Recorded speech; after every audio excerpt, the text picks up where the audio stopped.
Starting to anchor the flat tracks for these traversing Stewart Glapats.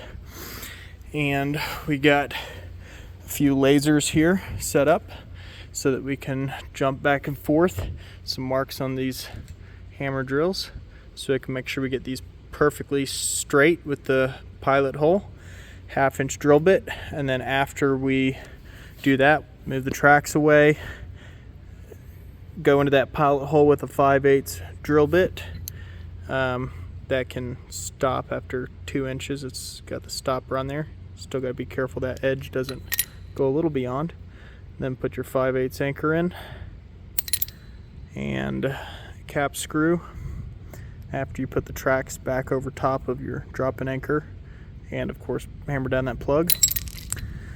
There's the 9/16 bit for these epoxy anchors. Thread rod 1/2 inch.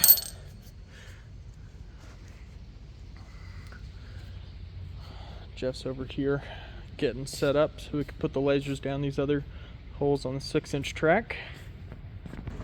You're on my dolly, silly Here, goose. you take it. It's gonna hurt my back more than anything. Yeah, you're gonna be standing. All right, got these set up. Now we're gonna hold on. Let's not bleed their ears out. Let me start this laser up here. You ready for some noise? All right, we got all the holes pre-drilled on the 6-inch track. Now we got to move all the flat bar out of the way and drill with 5/8 drill bit. All right, we just slid the flat bar out of the way, and see they're actually welding in some spacers now. I believe in the drawing it calls for a 7/8 space between it. The stock they put in here is like 7/8, but by the time they weld it, it's close to 5/16, and most places an inch. There's like 5/16. But it's nice that they got those spacers welded in there because it makes it faster to move around and get it all set up and lined up. You know, this was a 20-foot piece, so there's spacers right there, and then they added on this 3-foot section. You know, stock is 20 feet.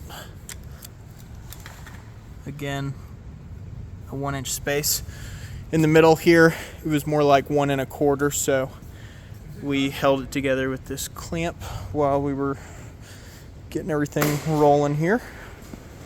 So that 1 inch is maintained. All right, so when we do these drop-in anchors, even though we have the bit that in theory should stop you from drilling too deep, of course you can still be hammering this stopper against the concrete and go, you know, an 1/8 inch or maybe even a 1/4 inch too deep if you're not careful. And you can see here that this drop-in is, you know, 2 inch. You want to have a 2-inch hole so it's flush. Maybe a hair more, maybe 2 1/16. This actually looks like a hair shy of 2. And then we got 3/4 inch flat bar here, and these cap screws are 1.5 inches. So you're gonna have 3/4 for the orange flat bar, and then you're gonna have 3/4 that go into the drop-in anchor. So if you end up drilling this hole too deep for this drop-in anchor, then you could potentially only have, you know, a 1/4 inch of threads going into this drop-in anchor. So you got to be careful.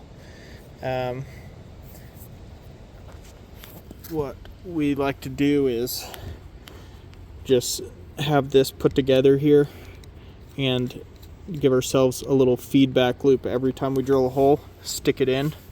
We have something to hold on to. Stick it in and make sure that we're going the correct depth each hole. So right after Jeff drills this one, I'll show you. All right, so the end stop on the drill bit was close to the concrete, so we stopped. Since we're trying to figure out for this drill bit, better to start out too shallow. Seems like we need to go a little bit deeper here, maybe a 1/4 inch. We'll go a little bit more and then test it again. All right, we finished doing several so we could get the hang of it. With this newer drill bit we just got, it seems like if you let the shoulder drive into the concrete just a little bit, you see that it chips it away around the edge. Then it's pretty perfect. It's like flush by the time you knock that plug in down there, so it knocks it all the way to the bottom of the hole. Don't want it below the concrete like we said, so that the threads get a good depth, about 3/4 into the drop-in anchor. I remember the Hilti drill bit we've used before. It was more like if the shoulder started going into the concrete at all, then it was like too deep of a hole. So this Makita drill bit, it seems like it's a little bit different. It's more like if you go into the concrete just a touch with the shoulder, then it's the perfect height, nice and flush. So I won't let you listen to the drilling because it'll blow your eardrums out, but what we find is if I'm sucking while Jeff is drilling that hole, then we can see easily when it's getting close, and then if need be, because I can see it better, I can tap him to let him know the shoulders went in a 1/16 and we're ready to stop drilling. So it gets the whole depth perfect every time, it seems. All right, we got all those 5/8 2-inch deep holes about drilled for that track on that end. Now we're going to start working on the ones near the dock doors. And yeah, you get the point by now. And we have the full video of the last time we did this, if you find it on the YouTube channel, if you want to see the entire install. But this is just of these drop-in anchors mainly.